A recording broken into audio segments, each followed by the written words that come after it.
Seaweed soup. This is the soup that was served on birthdays for as far back as I can remember. It was a soup ladled out on the first Sunday of the month as we packed into the dining hall to celebrate all birthdays of churchgoers at my childhood Korean American church. It's a soup that pregnant women eat for health throughout pregnancy. It smells fishy, like the ocean, but a perfect reflection of food named to food. Steamy, hot, and always served with a side of fresh rice. It's a soup full of history, of celebration, and a reflection of my history and my relationship with my mother. My mother enjoys making variations of everything she cooks. Sometimes it's amazing, other times, not so much. Brussels sprouts should never be incorporated into tteokbokki, a sweet, savory, and spicy stir-fried rice cake dish, often served with fish cakes. And with seaweed soup, she would often play with what she would incorporate. Sometimes it was plain and simple. Often that's the only variety I can find today. It makes me reminiscent of my mom's cooking as we're now over 1,000 miles apart. And from time to time, she would put oysters and I found myself unable to leave the room due to the smell. It would fill the house, suffocating my nostrils. That was the only time I would reject her seaweed soup or any dish she made with oysters. Often she would put beef or mussels, and I preferred the first over the latter because the mussels would often make the smell and taste more fishy.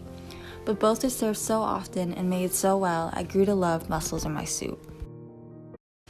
Unfortunately, as I got older and became more conscious of my food and culture, I pushed my food and my mother's love language away.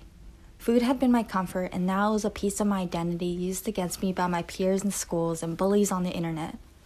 There was no comfort to be seen or heard, only laughter, mocking laughter. She continued to serve, but the gusto within me was no longer there. The food was simply food, nothing more to me, nothing less. Lunches were now limited to anything that wouldn't signal my Asianness to my classmates, and if there was a smell, the only exceptions were chicken noodle soup and macaroni and cheese.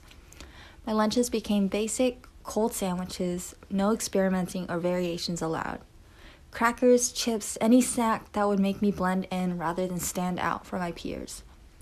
Years later, reflecting back, I would give anything to walk down the stairs and ask my mom early before school to make something specific for dinner and have the smell waft to the door as I walked in from school.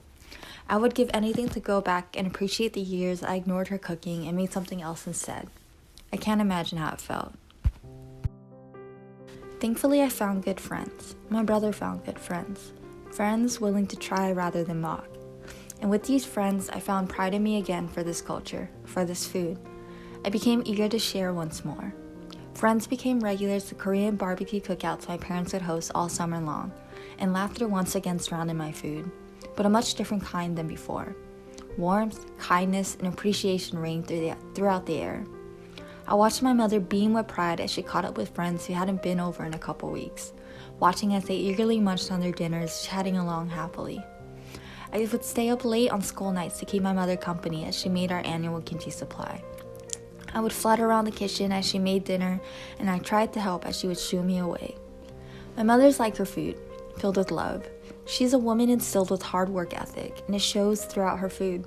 She laboriously cooks 3 meals a day, for my father early before work, for lunch for my sister when she was too young for school, and a large dinner for all of us when we would come back home. But sometimes she makes variations.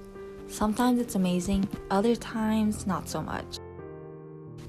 My mother and my grandmother's recipe for seaweed soup begins with a handful of dried seaweed and a handful of beef.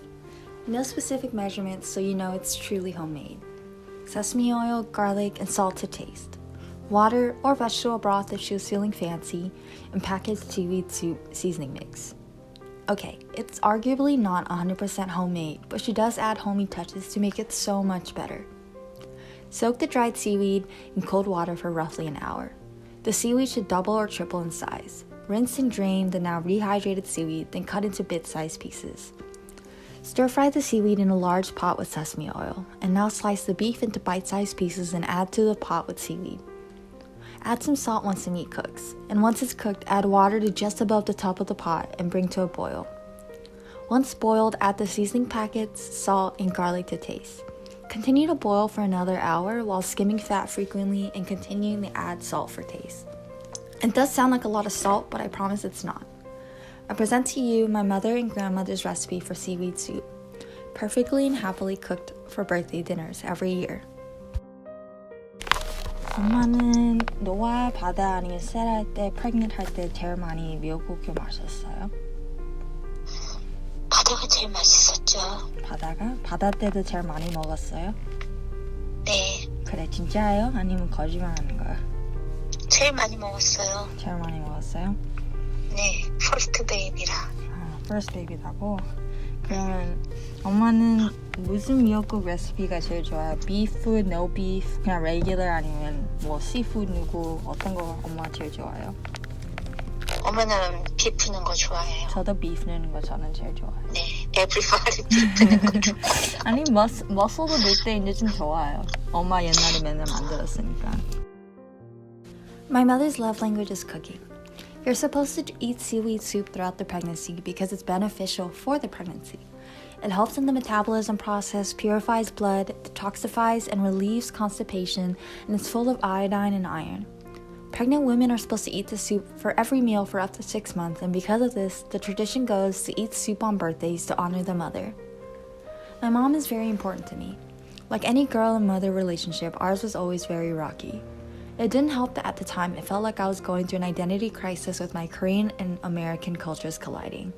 But I'm glad I found my way back to my culture, back to my mother. Seaweed soup has meant many things to me over the years, and as I buy instant seaweed soup from my Asian grocery store, I think of my mother and her cooking as I happily eat my soup.